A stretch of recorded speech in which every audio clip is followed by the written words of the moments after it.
So students, in the previous session, we were discussing about the different contraceptive methods. We discussed the natural methods, the barrier methods, and the intrauterine devices.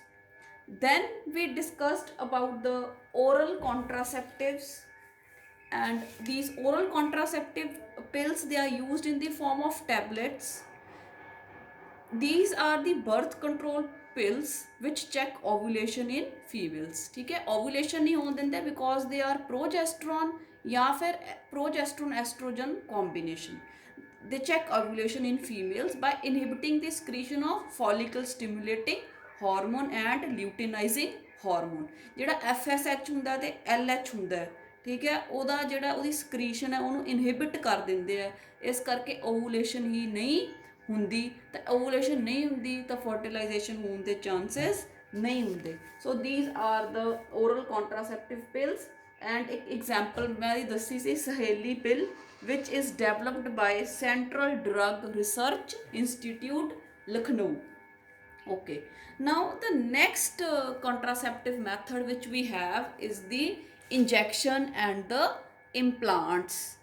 Injection ਬੇਟੇ ਪਹਿਲਾਂ ਗੱਲ ਕਰ ਲੈਂਦੇ ਆ। ਆਪਾਂ ਗੱਲ ਕੀਤੀ ਸੀ ਕਿ ਜਿਹੜੀਆਂ ਜਿਹੜੀਆਂ ਪਿਲਸ ਯੂਜ਼ ਕੀਤੀਆਂ ਉਹਨਾਂ ਦਾ ਵੀ ਸੇਮ ਹੀ ਹੈ, ਪਰ ਉਹ ਪਿਲਸ ਹੈ ਉਹ ਰੈਗੂਲਰਲੀ ਯੂਜ਼ ਕਰਨੀਆਂ ਪੈਂਦੀਆਂ। ਉਹਨਾਂ 'ਚ ਵੀ ਪ੍ਰੋਜੈਸਟਰੋਨ ਜਾਂ ਪ੍ਰੋਜੈਸਟਰੋਨ ਐਸਟ੍ਰੋਜਨ ਦਾ ਕੰਬੀਨੇਸ਼ਨ ਹੈ, but that has to be used regularly. Weekly ਹੋ ਸਕਦੀਆਂ 21 ਡੇਜ਼ ਜਾਂ ਵਟ ਐਵਰ। ਪਰ ਜਿਹੜੇ ਇੰਜੈਕਸ਼ਨਸ ਹੁੰਦੇ ਆ ਬੇਟੇ ਇਹਨਾਂ 'ਚ ਦੇ also the composition is same, but they are effective for a long periods.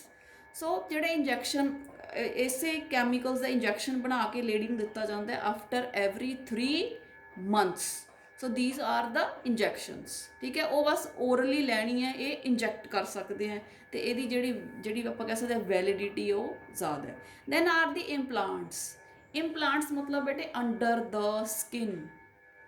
ਜਿਵੇਂ ਆਪਣੇ ਮਾਚਿਸ ਦੇ ਸਿੱਖਾਂ ਹੁੰਦੀਆਂ ਨਾ ਤੀਲੀਆਂ, ਉਵੇਂ ਹੀ 6 ਮੈਚ ਸਟਿਕਸ ਲਾਈਕ ਸਟਰਕਚਰਸ ਹੁੰਦੇ ਆ ਵਿਚ ਆਰ ਇਨਸਰਟਡ ਇਨ ਦਾ ਸਕਿਨ ਲੇਅਰ ਬਾਏ ਦਾ ਡਾਕਟਰਸ। ਜਿਹੜੀ ਫੀਮੇਲ ਹੁੰਦੀ ਹੈ ਉਹਦੀ ਇਨਰ ਆਰਮ ਦੇ ਅੰਦਰ ਜਿਹੜੀਆਂ 6 ਸਟਿਕਸ ਹੁੰਦੀਆਂ, ਇਹ ਜਿਹੜੀਆਂ ਇੰਪਲਾਂਟ ਕਰ ਦਿੱਤੀਆਂ ਜਾਂਦੀਆਂ, ਇਨਸਰਟ ਕਰ ਦਿੱਤੀਆਂ ਜਾਂਦੀਆਂ ਬਾਏ ਦਾ ਡਾਕਟਰ।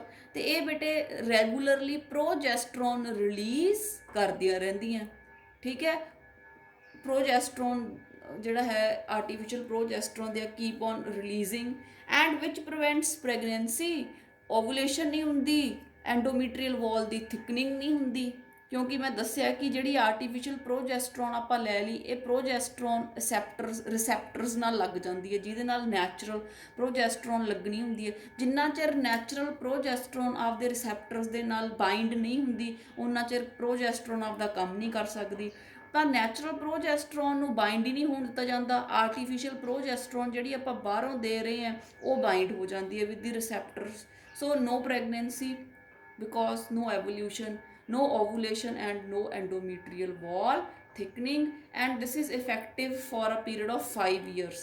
5 ਸਾਲ ਤੱਕ ਜਿਹੜਾ ਆਪਾਂ ਇੱਕ ਵਾਰ ਇੰਪਲਾਂਟ ਜਿਹੜਾ ਲੇਡੀ ਨੇ ਇਨਸਰਟ ਕਰਵਾ ਲਿਆ, ਉਹ that is valid for 5 years। 5 ਸਾਲ ਉਹ ਆਪਦਾ ਐਕਸ਼ਨ ਕਰਦਾ, ਰਾਈਟ। ਨੈਕਸਟ ਬੇਟੇ I come to the surgical methods, ਮਤਲਬ ਵਿਚ ਇਨਵੋਲਵ ਡਾਕਟਰ ਸਰਜਰੀ ਹੋਣੀ ਹੈ, ਠੀਕ ਹੈ, ਥੋੜਾ ਕੱਟ ਲੱਗਦਾ ਹੈ। And these are the permanent methods. ਇਹ ਬੇਟੇ ਜਦੋਂ ਇੱਕ ਵਾਰੀ ਇਹ ਸਰਜਰੀ ਹੋ ਜਾਂਦੀ ਹੈ ਤਾਂ ਫਿਰ ਇਹ ਰਿਵਰਸੀਬਲ ਨਹੀਂ।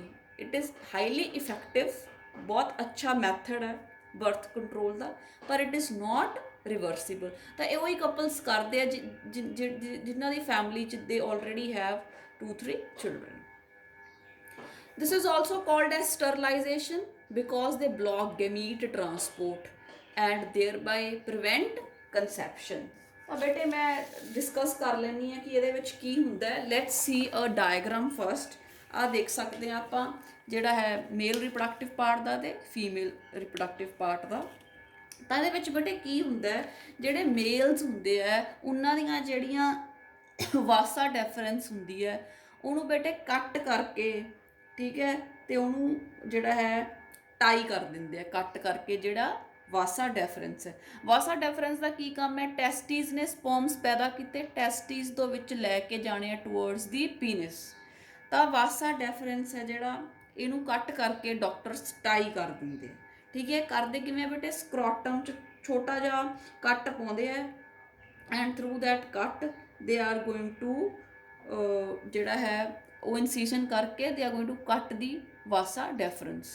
ਹੁਣ ਜਦੋਂ ਵਾਸਾ ਡੈਫਰੈਂਸ ਕੱਟ ਹੋ ਗਈ ਬੇਟੇ, testes they will produce the sperms, but the sperms will not be able to move towards the penis, right. So gametes ਦਾ ਜਿਹੜਾ ਟਰਾਂਸਪੋਰਟ ਹੈ ਉਹਨੂੰ ਹੀ ਬਲੌਕ ਕਰ ਦਿੱਤਾ ਜਾਂਦਾ ਹੈ। So no sperms are released during the sexual intercourse, so no chances of pregnancy. And in males this surgical process is called as vasectomy, right? In females it is called as tubectomy, from tubes, from the word fallopian tube, tubectomy. In females we have the tubes, so we call it as tubectomy. ਬੇਟੇ ਜਦੋਂ Tommy word ਆ ਜਾਏ ਨਾ, Tommy this means surgical removal of any Oregon. ਕਿਸੇ ਵੀ Oregon ਦਾ surgery ਕਰਕੇ, operate ਕਰਕੇ ਉਹਨਾਂ ਨੂੰ ਰਿਮੂਵ ਕਰ ਦੇਣਾ, ਉਹਨੂੰ ਕਹਿੰਦੇ ਆ ਟੋਮੀ। ਤਾਂ ਜਦੋਂ ਵਾਸਾ ਡੈਫਰੈਂਸ ਵੀ ਤੇ ਵਾਸਾ ਡੈਫਰੈਂਸ ਹੈ ਵੀ ਤੇ ਵੈਸਿਕ ਹੈ। ਜਦੋਂ ਵਾਸਾ ਡੈਫਰੈਂਸ ਨੂੰ ਸਰਜੀਕਲੀ ਰਿਮੂਵ ਕਰਦੇ ਆ ਵੀ ਕਾਲ ਇਟ ਐਸ ਵੈਸਿਕਟੋਮੀ। ਜਦੋਂ ਟਿਊਬਸ ਨੂੰ, ਫਲੋਪੀਅਨ ਟਿਊਬਸ ਨੂੰ ਸਰਜੀਕਲੀ ਰਿਮੂਵ ਕਰਦੇ ਆ we call it as tubectomy. So tubectomy is done in the females. A part of the fallopian tube is removed. ठीक है, fallopian tube बेटे इथों कट करके टाई कर दी जाती है। ठीक है, थ्रू अ स्मॉल इनसीजन। बेटे ये जिहड़ा कट है ये जिहड़ा है थ्रू दी वजाइना भी लगा सकते हैं या थ्रू द एबडमन। इनू कंप्यूटर स्क्रीनस ते बेटे देखते रहते हैं कि किस तरह का कट है। अजकल लेज़र नाल सर भी करते हैं। तो बेटे सर्जिकल नाइफ होंगी है जी, वजाइना के थ्रू या अबडमन के थ्रू जोड़ा है वो नाल कट कर दी जाती है फ्लोपियन ट्यूब। ਹੁਣ ਓਵਰੀਜ਼ ਦਾ ਕੰਮ ਹੈ ਐਗ ਪ੍ਰੋਡਿਊਸ ਕਰਨਾ, ਉਹ ਐਗ ਤਾਂ ਪ੍ਰੋਡਿਊਸ ਕਰ ਰਹੇ ਆ ਪਰ egg is not able to move. ਜਿਹੜਾ ਸੈਕੰਡਰੀ ਊਸਾਈਟ ਆਪਾਂ ਕਵਾਂਗੇ, secondary oocyte will not reach the ampulla isthmus junction. Secondary oocyte ਤਾਂ ਓਵਰੀ ਨੇ ਰਿਲੀਜ਼ ਕਰਤਾ ਔਨ ਦੀ 14th ਡੇ ਜਦੋਂ ਓਵੂਲੇਸ਼ਨ ਹੋਈ, ਪਰ ਇੱਥੋਂ ਫਲੋਪੀਅਨ ਟਿਊਬ ਹੀ ਕੱਟ ਕਰਤੀ ਤਾਂ ਐਂਪੂਲਾ ਇਸਥੇਮਸ ਜੰਕਸ਼ਨ 'ਤੇ ਜਿਹੜਾ ਐਗ ਹੈ ਉਹ ਪਹੁੰਚ ਹੀ ਨਹੀਂ ਪਾਉਂਦਾ। ठीक है, जो एग उत्थे नहीं पहुँचता तो फर्टिलाइजेशन नहीं हो सकती, so no pregnancy.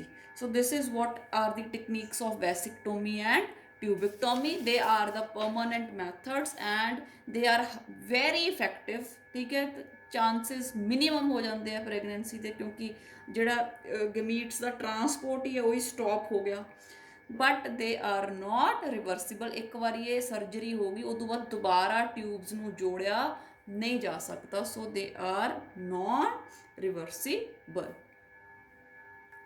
Next students, we have the sexually transmitted disease. They are called STDs, venereal disease or reproductive tract infections. ठीक है, they are transmitted through sexual intercourse. That is why they are called as sexually transmitted diseases. Now let's learn the name of some STDs, sexually transmitted disease, and their causative agents. We have the syphilis, gonorrhea. Both of them are the bacterial diseases, and this is called, syphilis is caused by Trypanosoma pallidum and gonorrhea is caused by Neisseria gonorrhea. These both of them are bacterial diseases. Next we are talking about the viral, genital herpes caused by herpes simplex virus, genital warts, human papilloma virus, AIDS, you all are familiar, human immunodeficiency virus, hepatitis B virus. So the sexually transmitted disease, they may be bacterial or viral, and out of these hepatitis B, genital herpes and AIDS, HIV infection are not curable. ਇਹ ਤਿੰਨ ਜਿਹੜੇ ਡਿਜ਼ੀਜ਼ਿਸ ਹੈ ਇਹਨਾਂ ਦਾ ਇਲਾਜ ਨਹੀਂ ਹੋ ਸਕਦਾ। ਤੇ ਜਿਹੜੇ ਬਾਕੀ ਸੈਕਸ਼ੂਅਲੀ ਟਰਾਂਸਮਿਟਡ ਡਿਜ਼ੀਜ਼ ਹੈ ਜੇ ਉਹਨਾਂ ਦਾ ਜਲਦੀ ਅਰਲੀ ਸਟੇਜਸ ਤੇ ਪਤਾ ਲੱਗ ਜੇ ਤਾਂ ਉਹ ਕਿਉਰੇਬਲ ਹਨ। ਨਾਓ ਆਪਾਂ ਨੂੰ ਪਤਾ ਕਿਵੇਂ ਲੱਗੂਗਾ ਕਿ ਕਿਸੇ ਨੂੰ ਸੈਕਸ਼ੂਅਲੀ ਟਰਾਂਸਮਿਟਡ ਡਿਜ਼ੀਜ਼ ਹੈ, STD ਹੈ, ਪਰਸਨ ਨੂੰ ਕਿਵੇਂ ਪਤਾ ਲੱਗੂਗਾ? ਇਚਿੰਗ, ਬੇਟੇ ਜਿਹੜੇ ਜੈਨੀਟਲ ਪਾਰਟਸ ਹੈ ਉਹਨਾਂ ਦੇ ਉੱਤੇ ਖਾਰਿਸ਼ ਹੁੰਦੀ ਹੈ, ਇਚਿੰਗ ਹੁੰਦੀ ਹੈ। Some fluid is discharge from the penis ਔਰ ਦੀ ਵਜਾਈਨਾ, ਠੀਕ ਹੈ।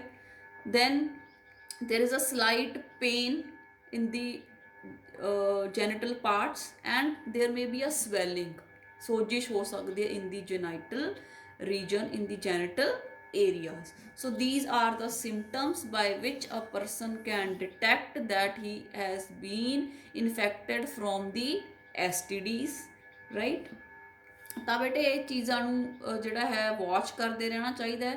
ਤੇ ਅਗਰ ਇਸ ਤਰ੍ਹਾਂ ਦੀ ਕੋਈ ਪ੍ਰੋਬਲਮ ਆਉਂਦੀ ਹੈ ਤਾਂ ਡਾਕਟਰ ਨੂੰ ਇਮੀਡੀਏਟਲੀ ਕੰਸਲਟ ਕਰਨਾ ਚਾਹੀਦਾ ਹੈ। Now the question is how these sexually transmitted diseases are transmitted from one person to another.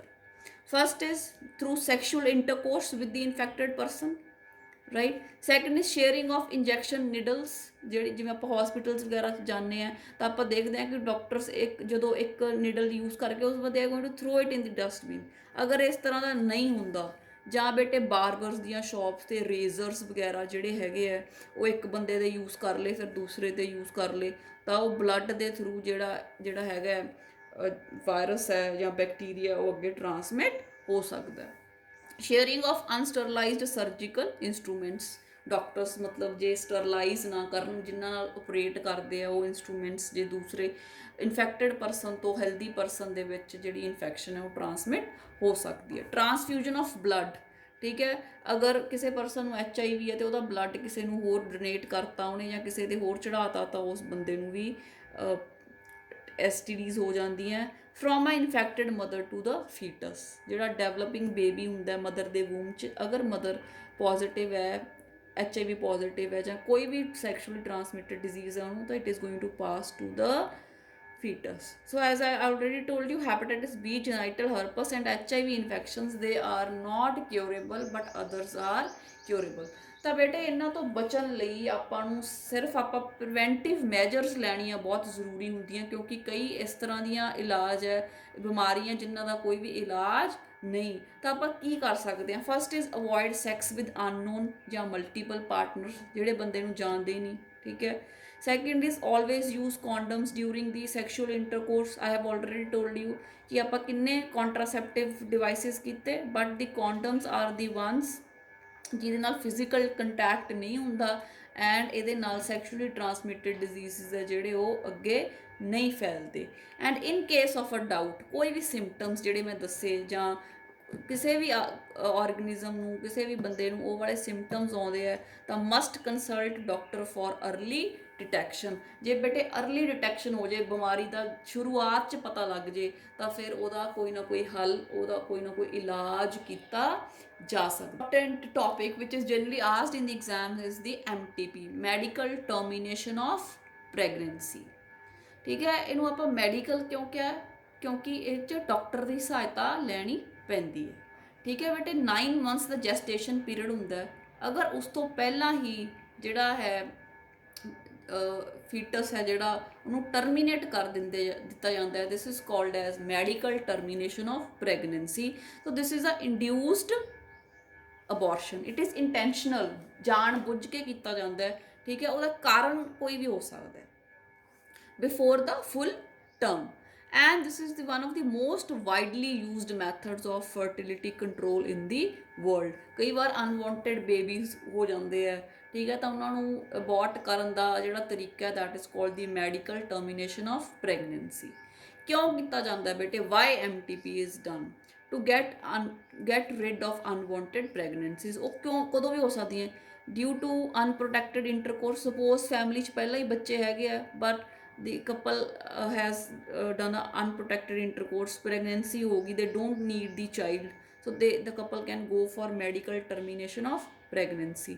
Sometimes there is a failure of the contraceptives, condoms, diaphragms etc, ਤਾਂ ਉਦੋਂ pregnancy ਹੋ ਸਕਦੀ ਹੈ। then rape cases ਦੇ ਵਿੱਚ ਬੇਟੇ the fetus has to be aborted, the unwanted fetus, so MTP is done.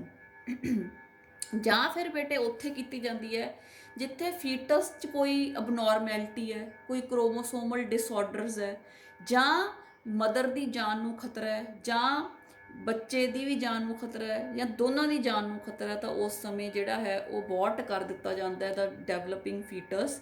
ਠੀਕ ਹੈ, that is called the medical termination of pregnancy.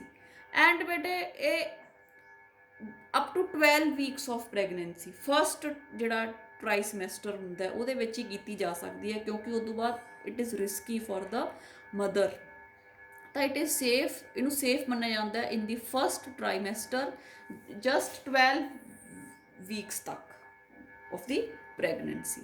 ਪਰ ਬੇਟੇ ਕਈ ਵਾਰ ਕੀ ਹੁੰਦਾ, ਇੰਡੀਆ 'ਚ ਇਹਦਾ ਮਿਸਯੂਜ਼ ਹੁੰਦਾ, ਕਿਉਂਕਿ ਪਹਿਲਾਂ ਐਮਨੀਓਸੈਂਟਸਿਸ ਦੇ ਥਰੂ ਜਦੋਂ ਫੀਟਸ ਦਾ ਜੈਂਡਰ, ਫੀਟਸ ਦਾ ਸੈਕਸ ਡਿਟੈਕਟ ਕਰ ਦਿੱਤਾ ਜਾਂਦਾ ਹੈ, ਉਸ ਤੋਂ ਬਾਅਦ ਉਹ ਫੀਟਸ ਨੂੰ ਜਿਹੜਾ ਹੈ MTP ਕਰ ਦਿੰਦੇ ਆ, ਮੈਡੀਕਲ ਟਰਮੀਨੇਸ਼ਨ ਕਰ ਦਿੰਦੇ ਆ ਅਗਰ ਜੋ ਫੀਮੇਲ ਫੀਟਸ ਹੈ, ਤਾਂ ਇਹਨੂੰ ਇਲੀਗਲ ਮੰਨਿਆ ਜਾਂਦਾ ਇੰਡੀਆ 'ਚ।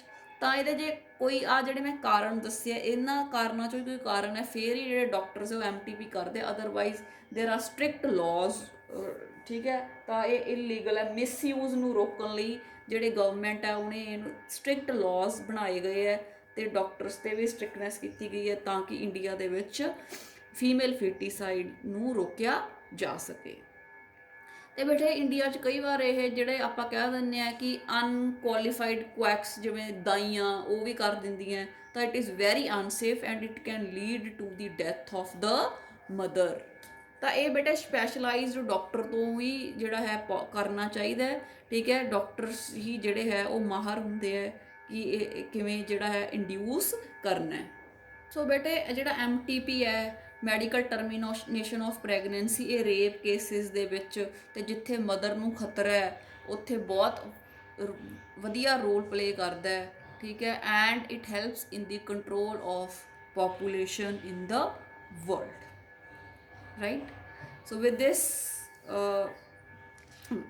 we have done the MTP, and next I am going to start with the infertility.